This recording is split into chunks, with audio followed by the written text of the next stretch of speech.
আসসালামু আলাইকুম ওরহমতুল্লাহি ওবারাকাতু। আজ আমরা আলোচনা করব জশ্নে জুলুস, র্যালি এগুলো যে তারা উদযাপন করে এটার সাথে ইসলামের আদৌ কি কোনো সম্পর্ক আছে কিনা। সর্বপ্রথম কথা হলো এটা হলো বিজাতীয় সংস্কৃতি। আর রাসূল আকরাম সাল্লাল্লাহু আলাইহি ওয়াসাল্লাম বিজাতীয় সংস্কৃতি সম্পর্কে স্পষ্টভাবে বলেছেন, মান তাশাব্বাহা বিকওমিন ফাহুয়া মিনহুম। সুনানে আবু দাউদ 4031 নম্বর হাদিস। এটা এর মাধ্যমে আমরা বুঝতে পারলাম বিজাতীয় সংস্কৃতি পালন করা মুসলমানদের জন্য কোনোভাবেই বৈধ নয়। মিলাদ, র্যালি, জশ্নে জুলুস এগুলা বিজাতীয় সংস্কৃতি কীভাবে বললাম সেটার দিকে একটু আলোকপাত করতে চাই। সেটা হলো হজরতে ঈসা আলাইহিস সালাতু ওয়াস সালামের ইন্তেকালের 300 বছর পরে এসে কিছু অতি উৎসাহী লোকের মনে এটা জাগলো যে ঈসা আলাইহিস সালাম তো অনেক আগে চলে গেছেন, আমরা তার জন্মদিন পালন করার জন্য একটা অনুষ্ঠান করতে চাই।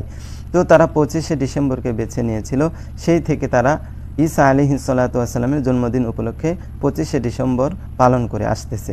ঠিক তেমনইভাবে রাসূল আকরাম সাল্লাল্লাহু আলাইহি ওয়াসাল্লামের জমানা চলে গেছে, সাহাবায়ে কেরামের জমানা চলে গেছে, যেই সাহাবীদের ব্যাপারে রাসূল আকরাম সাল্লাল্লাহু আলাইহি ওয়াসাল্লাম স্পষ্টভাবে ঘোষণা করেছেন, আলাইকুম বিসুন্নতি ওয়া সুন্নাতাল খুলাফাইর রাশিদিন আল মাহদিয়িন। তোমরা আমি এবং আমার সুপথপ্রাপ্ত হেদায়েতপ্রাপ্ত খলিফাদের অনুসরণ করো, তাদের সুন্নার অনুসরণ করো।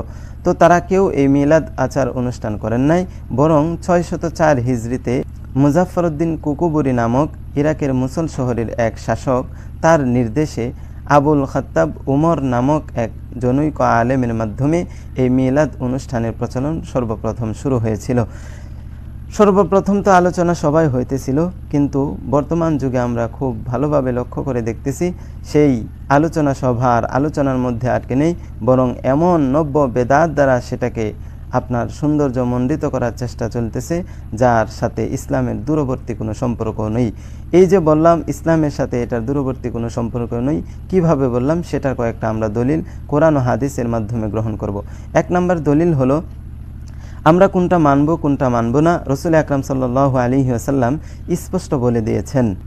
মুয়াত্তা ইমাম মালিক 363 নম্বর হাদিস, রাসূল আকরাম সাল্লাল্লাহু আলাইহি ওয়াসাল্লাম বলেন, তারাকতু ফীকুম আমরাইন লান তাদিল্লু মা তামাসসাকতুম বিহিমা কিতাবাল্লাহি ওয়া সুন্নাত নবিহি সাল্লাল্লাহু আলাইহি ওয়াসাল্লাম।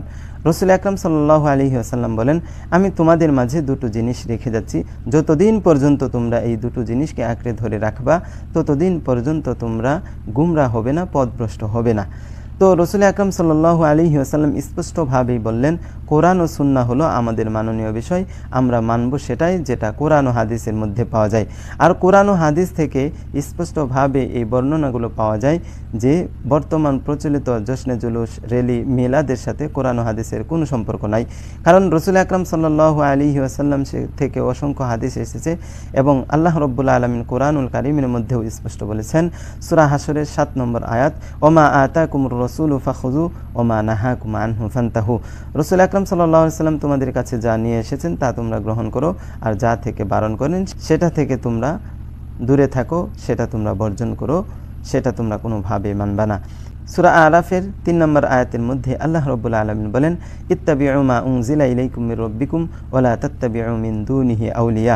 তোমরা তোমাদের রবের পক্ষ থেকে যা এসেছে তার অনুসরণ করো, আর আল্লাহ তাআলা ব্যতীত অন্য কাউকে বন্ধুরূপে গ্রহণ করো না।